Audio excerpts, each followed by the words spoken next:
Olá, boa noite a todos. Sejam todos bem-vindos ao nosso curso de Espiritismo. Eu sou Leila Rocha de Oliveira, do Centro de Estudos Espíritas Allan Kardec, aqui da cidade de Olambra, cidade do interior de São Paulo. É uma alegria. Hoje, quarta-feira, dia 21 de outubro de 2020, como todas as quartas-feiras, às 20 horas, nós trazemos o nosso curso de Espiritismo. Mas para a nossa preparação espiritual, nós vamos ler uma mensagem do livro Ceifa de Luz, por Emmanuel e Francisco Cândido Xavier. Eu abri logo na primeira mensagem, se chama Caridade do Entendimento. Paulo escrevendo à Igreja de Coríntios, 1 Coríntios, capítulo 13, versículo 13. Agora, pois, permanecem estas três: a fé, a esperança e a caridade. Porém, a maior destas é a caridade. Paulo. Aproveitando, mandando um abraço também para a Laudinauria. Seja bem-vinda, Laudinauria. E Emmanuel comenta: lembra-te de que a interdependência é o regime instituído por Deus para a estabilidade de todo o universo. E não ouvides, não esqueças, a compreensão que devemos a todas as criaturas. A mensagem é caridade do entendimento. E Emmanuel vem lhe falando que não devemos esquecer a compreensão que devemos a todas as criaturas. Compreensão que se exprima através de tolerância e bondade incessantes, na sadia convicção de que, ajudando os outros, é que poderemos encontrar o auxílio indispensável à própria segurança. Emmanuel nos alerta, nos lembra: queremos o nosso bem? Pratiquemos o bem. Vamos auxiliar, vamos ajudar para também sermos ajudados. À frente de qualquer problema complexo, naqueles que te rodeiam, recorda que não seria justa a imposição de teus pontos de vista para que se orientem na estrada que lhes é própria. Não devemos impor a nossa forma de pensar. O Criador não dá cópias e cada coração obedece a sistema particular de impulsos evolutivos. Somos criados por Deus, mas somos individualidades, espíritos imortais, espíritos cada um com o seu momento de aprendizado, de caminhada. Só o amor é o clima adequado ao entrelaçamento de todos os seres da criação. E somente através dele, somente através do amor, integrar-nos-emos na sinfonia excelsa da vida.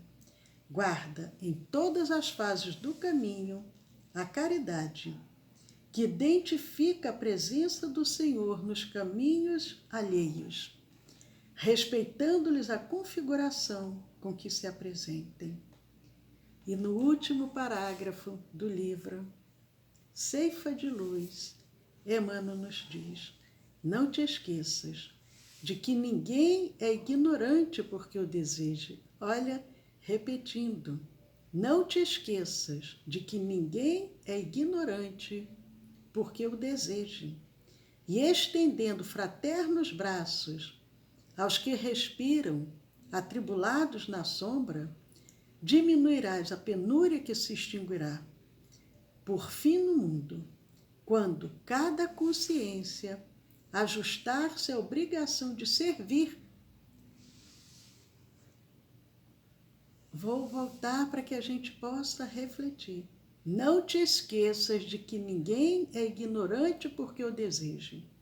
E estendendo fraternos braços aos que respiram atribulados na sombra, diminuirás a penúria que se extinguirá por fim no mundo, quando cada consciência ajustar-se à obrigação de servir, sem mágoa e sem exigência, na certeza de que apenas amando e auxiliando sem reclamar, na certeza de que apenas amando e auxiliando sem reclamar, é que permaneceremos felizes na ascensão para Deus. Mensagem belíssima, como sempre, as mensagens de Emmanuel, e que nós, embalados por essa mensagem tão bela, tão profunda, nós vamos agradecendo aos benfeitores amigos que cuidam da nossa casa espírita e que desde a primeira hora aqui se encontram, dando todo o amparo e toda a sustentação. E nós vamos iniciando o nosso curso de quarta-feira, pedindo, Senhor, a tua proteção, o teu amparo, a tua luz. Muito obrigado, Senhor. Que assim seja. Queridos amigos, dando continuidade ao nosso estudo, aproveitamos para mandar um abraço também para Sueli, Leondina, desejando uma boa noite, muita paz. Muito bom, Leondina, você aqui conosco.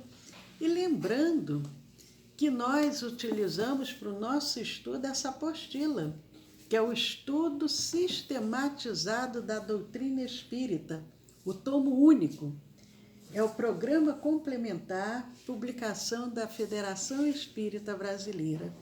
Mas, queridos amigos, vamos começar a nossa reflexão da nossa noite. E hoje nós estamos iniciando o módulo 8, o roteiro 1. Essa apostila ela é dividida em módulo e roteiro. E nós vamos começar hoje o módulo 8, que fala sobre a evolução do pensamento religioso, e o roteiro 1, que fala sobre a base religiosa da humanidade. O que nós podemos trazer com relação a esse tema da noite? O tema é a evolução do pensamento religioso e a base religiosa da humanidade. No livro chamado Justiça Divina, pelo benfeitor Emmanuel e Francisco Cândido Xavier, no item Nos Círculos da Fé, vem nos dizendo, lembremos-nos, com o devido apreço aos irmãos que esposam princípios diferentes dos nossos, de que existem tantos modos de expressar confiança no Criador, quanto são os estágios evolutivos das criaturas. Precisamos respeitar o outro, que tem um credo religioso diferente do nosso, ou que às vezes nem tem nenhuma religião, nenhuma convicção religiosa, não tem nenhuma crença. E Emmanuel diz, é importante que nós respeitemos. Afinal de contas, nós aqui, cada um nos encontramos num determinado estágio evolutivo.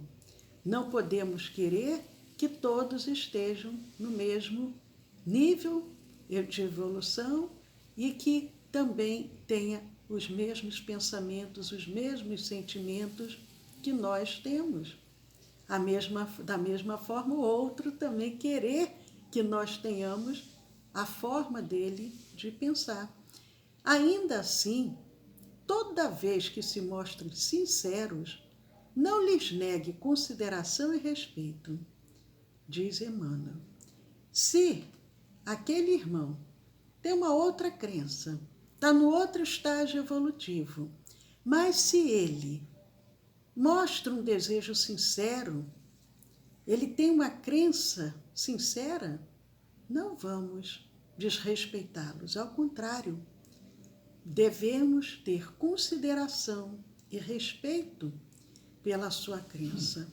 Contudo, nos diz Emmanuel, contudo, não lhes abraces as ilusões. a pretexto de honorificar a fraternidade. Devemos respeitar, mas não devemos ser coniventes, às vezes, com equívocos graves que podem até prejudicar aquele outro.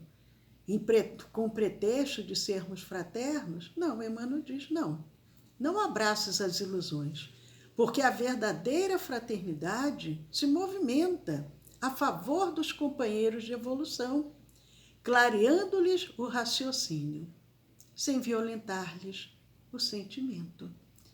Respeitar, sim, mas nunca sermos coniventes, às vezes, com o erro gritante que nós estamos percebendo. Podemos, de uma forma amorosa, mas procurar esclarecer. É preciso, diz Emmanuel, não engrossar hoje as amarras do preconceito, para que o preconceito não se faça crueldade amanhã, perseguindo em nome da caridade ou supliciando em nome da fé. Se a doutrina espírita, e aí vem o alerta, se a doutrina espírita já te alcançou o entendimento, apoiando-te a libertação interior e ensinando-te a religião natural da responsabilidade com Deus em ti mesmo, recorda a promessa do Cristo. Voltando novamente para que a gente possa acompanhar o que Emmanuel vem dizendo. Se a doutrina espírita já te alcançou o entendimento, apoiando-te a libertação interior e ensinando-te a religião natural da responsabilidade com Deus em ti mesmo, recorda a promessa do Cristo. Lembrando que nas aulas passadas nós fizemos já um apanhado sobre as religiões, e quem porventura não teve a oportunidade de assistir, aproveitem e entrem lá no nosso canal do YouTube, que está lá na playlist, no curso de Espiritismo, 2º ano. Mas qual é a promessa do Cristo? Conhecereis a verdade, e a verdade vos fará livres. Conhecereis a verdade, e a verdade, afinal, vos fará livres. A verdade vos libertará, diz Jesus. Se nós já temos um pouco da compreensão do Espiritismo, nós já estamos em busca dessa verdade, nós já podemos semear a verdade, já podemos semear essa luz. Não devemos deixar essa luz embaixo da mesa, não. Vamos deixar com que ela resplandeça. Jesus nos ensina isso e nos convida para que levemos a sua mensagem. E Emmanuel continua agora no livro chamado Emmanuel. O nome do livro é Emmanuel, pelo Espírito Emmanuel e através da mediunidade de Chico Xavier. No capítulo 4, que fala sobre a base religiosa, o item, a experiência que fracassaria, Emmanuel nos diz o seguinte, com relação ao conceito de religião, com relação a que seria uma religião natural e o que seria uma religião revelada. E ele nos diz o seguinte, a evolução moral da humanidade tem como base o sentimento religioso inato da existência de Deus. Nós já falamos sobre isso. Todos nós, ao reencarnarmos, nós já trazemos esse sentimento. É um sentimento que já vem quando nós nascemos, dessa existência de Deus. E vimos ao longo das eras como que Deus era visto. E no livro O Consolador, também por Emmanuel, no item Religião e Religiões, ele nos diz, esta religiosidade natural de todo ser humano fez surgir no cenário terrestre múltiplas formas de experiência religiosa, na antiguidade, se adorava tudo. O sol, a lua, uma pedra, uma árvore, o raio, o trovão. Mesmo hoje, nós vemos diversos tipos de crença, diversas formas de experiência religiosa, caracterizadas pela concepção do sagrado e pela submissão aos poderes divinos. Dessa forma, religião pode ser entendida como a crença na existência de um ente supremo como causa, fim ou lei universal. A religião seria o quê? Uma crença em algo supremo, algo superior, algo acima da humanidade. E nós sabemos que a crença em Deus, Deus é o quê? É a primeira coisa que Kardec pergunta em O Livro dos Espíritos. O que é Deus? É a inteligência suprema, causa primária de todas as coisas. Nós já nascemos com esse sentimento de que há esse ser supremo que comanda tudo. E ainda no livro Consolador, é o sentimento divino que prende o homem ao Criador. As religiões são organizações dos homens. Deus não criou religião, Jesus não criou religião. Quem trouxe a religião, uma religião constituída, formal, foi o homem. E o homem é o quê? Lá no livro Consolador diz, são organizações criadas pelos homens falíveis e imperfeitas, como eles próprios, como nós próprios. Nós somos seres em processo de evolução, falíveis, imperfeitos. Deus não colocou a religião. Nós, os seres humanos, é que queremos enquadrar Deus nos templos, dentro de cultos, dentro de uma série de rituais.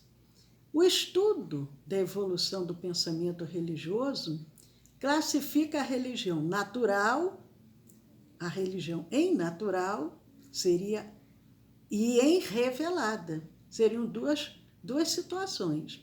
A religião natural seria qual? Indica que o homem traz consigo, desde a sua origem, a ideia da existência de um ente superior. Essa é a religião natural. Nós e o Criador. Esse sentimento de religiosidade que nós temos, que trazemos conosco desde a nossa origem. Não é desde a atual reencarnação, não, é desde o princípio da nossa existência. Os fenômenos da natureza são cultivados nas religiões naturais. E o Livro dos Espíritos, na questão 652, vem nos dizendo, neste contexto, a adoração a Deus está na lei natural. Adorar a Deus é uma lei natural. Quando nós vemos na terceira parte do Livro dos Espíritos, que vem falando sobre a lei divina ou natural, ali vai discorrendo. E aqui no Livro dos Espíritos, na questão 652, diz que a adoração a Deus faz parte da lei natural, pois resulta de quê? De um sentimento inato no homem. Nós adoramos a Deus porque nós já nascemos com esse sentimento de saber que há esse ser supremo acima de todos nós. No livro Obras Póstumas, Allan Kardec nos diz, na segunda parte, no livro Futuro do Espiritismo, porque para quem ainda não leu o livro Obras Póstumas, que foi um livro publicado, logicamente, após a morte de Kardec, os amigos selecionam, era quase que tipo que um diário de Kardec, e eles publicam. E ali, nessa parte que fala sobre o futuro do Espiritismo, a segunda parte do livro Obras Póstumas, Kardec nos diz, o Espiritismo é chamado a desempenhar imenso papel na Terra. Olha o que Kardec diz. O Espiritismo é chamado a desempenhar imenso papel na Terra. A importância instituirá o Espiritismo a verdadeira religião, a religião natural, a que parte do coração e vai diretamente a Deus. O Espiritismo, ele procura trazer, da mesma forma que Jesus trouxe o cristianismo redivivo, sem nenhum ritual, sem nenhum dogma, sem nenhuma palavra cabalística, sem nada disso. É a religião natural, a que parte do coração e vai diretamente a Deus. Nós ainda temos as nossas casas espíritas, é importante porque nós somos ainda seres que estamos num processo de caminhada, cai, levanta, e ali, quando nós estamos juntos, um vai fortalecendo o outro, um vai amparando o outro. Mas haverá momento que não vamos precisar mais de termos um ambiente físico, porque esse contato é entre nós e Deus. E ele nos diz, a teologia cristã introduziu o termo revelação, porque nós falamos com relação à religião natural e à religião revelada. E na enciclopédia Mirador vem explicando o que seria essa teologia cristã que introduziu esse termo revelação. Seria o que? A manifestação de um mistério escondido para definir a especificidade da fé cristã, dependente de um evento histórico. Então, a religião revelada, ela depende de um evento histórico. E qual seria? O nascimento, vida, morte e ressurreição de Jesus dentro da teologia cristã.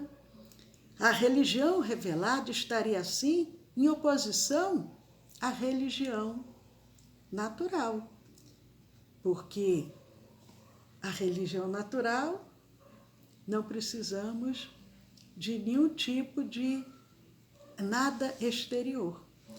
Em A Gênese, Kardec nos traz no capítulo 1, no item 7, o seguinte: a revelação é sempre feita a homens predispostos, designados sob o nome de profetas ou messias, isto é, enviados, ou missionários, incumbidos de transmiti-la aos homens. A revelação nós vemos muito no Antigo Testamento. Quantos profetas vieram ao longo dos séculos? Porque Moisés, ele veio cerca de 1.500 anos antes de Jesus e vários profetas depois de Moisés. Esses seriam o quê? Aqueles homens que trariam a revelação. É tanto que nós dizemos que através de Moisés foi a primeira revelação. Através de Jesus, a segunda. E através do Espiritismo, a terceira. A revelação veio aqui, através dos homens, profetas, messias, enviados, missionários, incumbidos de trazer essa mensagem aos homens. As religiões reveladas seriam quais? O judaísmo, o cristianismo, o islamismo, respectivamente transmitidos por Moisés, por Jesus, por Maomé, porque foram homens que trouxeram a revelação, essa mensagem de Deus, diferente da natural, que já é aquela conexão direta, o sentimento inato que nós trazemos com relação a essa existência de um ser supremo. No Evangelho segundo o Espiritismo, no capítulo 19, no item 24, Kardec nos fala: as religiões que fazem de Deus um ser vingativo e cruel julgam honrá-lo com quê? Com atos de crueldade. Infelizmente, até hoje nós vemos ainda muitos equívocos, achando necessários que se façam rituais, oferendas de animais. Ainda vemos sacrifícios até humanos, infelizmente ainda vemos isso na atualidade. Mas Kardec traz no Evangelho. As que têm, essas religiões que consideram Deus como um ser vingativo, elas têm o quê? Um Deus parcial, um Deus cioso, e são pessoas intolerantes, porque não conseguem ainda ter essa compreensão desse ser divino. Mas haverá revelações diretas de Deus aos homens? Será? Allan Kardec, no Evangelho segundo o Espiritismo, porque a gente escuta muito falar sobre isso, né? Deus falou comigo. Deus falou para Moisés, Deus falou para o profeta. Kardec traz no Evangelho segundo o Espiritismo, no capítulo 19, no item 9, ele diz o seguinte: é uma questão que não ousaríamos resolver, nem afirmativamente, nem negativamente, de maneira absoluta. O fato não é radicalmente impossível, porém, nada nos dá dele prova certa. Kardec diz, impossível não é que Deus se utilize diretamente para falar com alguém. Mas nós não podemos,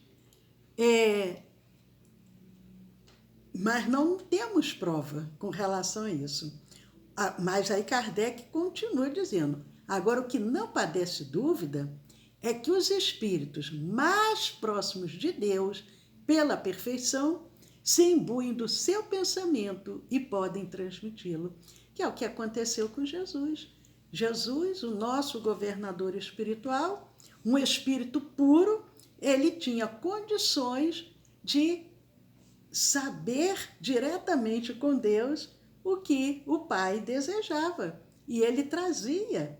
Ele é tanto que ele dizia, muitas das vezes no Evangelho, que ele estava aqui para cumprir a missão do Pai, o que o Pai desejava dele.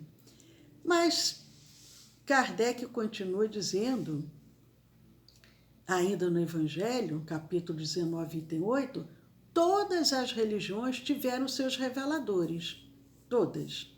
E estes, embora longe estivessem de conhecer toda a verdade, tinham uma razão de ser providencial, porque eram apropriados ao tempo e ao meio em que viviam. Por isso, essa distância de tempo. Moisés, 1.500 anos depois vem Jesus, quase 2.000 anos vem o Espiritismo, por quê? De acordo com o tempo, com o meio em que cada um se encontra. Mas, infelizmente, as religiões han sido sempre instrumentos o quê? De dominação, guerras religiosas. Deus não vai nunca querer que os seus filhos possam disputar guerras, mas infelizmente já constatamos isso tantas vezes. O papel do profeta a atentar das ambições secundárias, quantos nós temos visto, até na atualidade, pretensos reveladores, se dizem messias, valendo-se do prestígio desse nome, exploram a credulidade em proveito do seu orgulho, da sua ganância, da sua indolência, achando mais cômodo viver à custa dos iludidos. A religião cristã, diz Kardec, infelizmente, diz Kardec, a religião cristã não pôde evitar esses parasitas, diz Kardec de uma forma bem firme, no capítulo 19, item 8 de O Evangelho. Mas Emmanuel, no livro A Caminho da Luz, ele nos diz, no capítulo 9, as primeiras organizações religiosas da Terra tiveram naturalmente sua origem entre os povos primitivos do Oriente, aos quais enviava Jesus periodicamente os seus mensageiros e missionários. Emmanuel diz, Jesus, antes dele vir, periodicamente ele mandava esses mensageiros, esses missionários, aqueles povos primitivos ali do Oriente, e ali naquela região é que teve a origem da religião.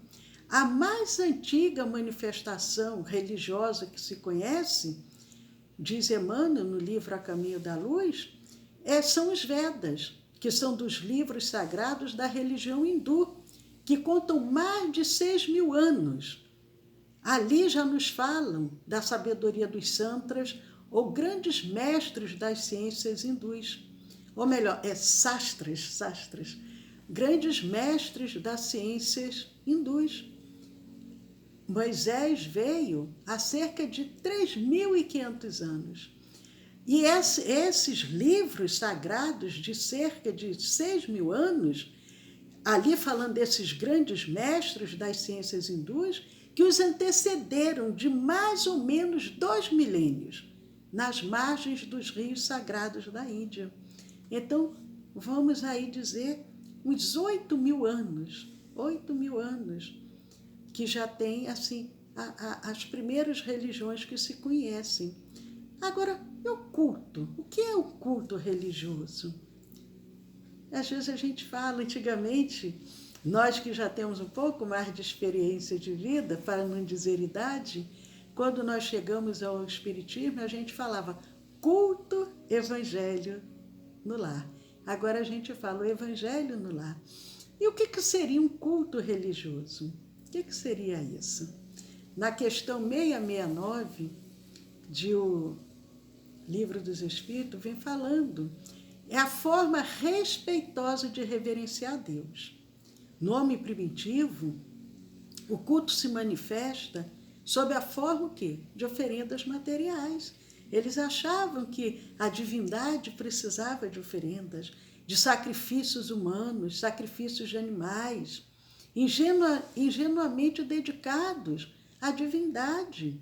Nós vemos os templos dos judeus, dos hebreus, aquele templo imenso, é tanto que Jesus um dia diz, a casa de Deus, a casa de meu pai não é casa de comércio, porque era o maior comércio, vendendo os animais para se fazer as oferendas. Mas o homem culturalmente mais adiantado, porém materialista, cultua a Deus por meio de rituais, mais ou menos sofisticados, existentes em diferentes seitas e interpretações religiosas.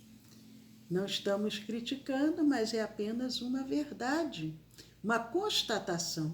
Está lá na questão 296 de O Livro dos Espíritos. Mas Allan Kardec nos diz também, ainda no capítulo 19 do Evangelho, com relação à fé religiosa. Pode a fé ser raciocinada ou uma fé cega. Nada examinando, a fé cega aceita, sem verificação, o verdadeiro como falso. E a cada passo se choca com a evidência e a razão. Levada ao excesso, a fé cega, alerta Kardec, produz o fanatismo. Ele nos ensinava, a fé deve ser o quê? Raciocinada. Somente a fé que se baseia na verdade garante o futuro, porque nada tem a temer do progresso. É necessário que a fé ela se baseie na verdade. Não, eu vi lá no meu templo, na minha igreja, lá no centro espírita, eu ouvi, mas tem fundamento?